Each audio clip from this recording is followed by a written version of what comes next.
In this video, we are going to see that if you want to change the font size of Google Chrome just because you don't find it convenient to search through the different websites and you find this font to be too small, here's what you can do. First of all, just open up Google Chrome, just click on the three dots and just head over to settings. Just remember all of these customizations are available in settings and you want to go to appearance. From appearance, we can customize a lot of things. We can customize the toolbar, theme, and show bookmark mark and so on and so forth. But we want to scroll down all the way down to the bottom, which says font size.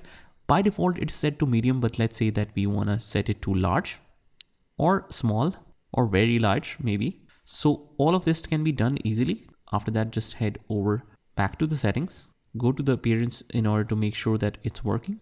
After that, just close and relaunch the application. And that's pretty much it. You will see a bigger font size after that. And that's pretty much it, guys. I hope you found this video helpful. And if you did, hit the like button and subscribe to our channel. And I will see you in the next one.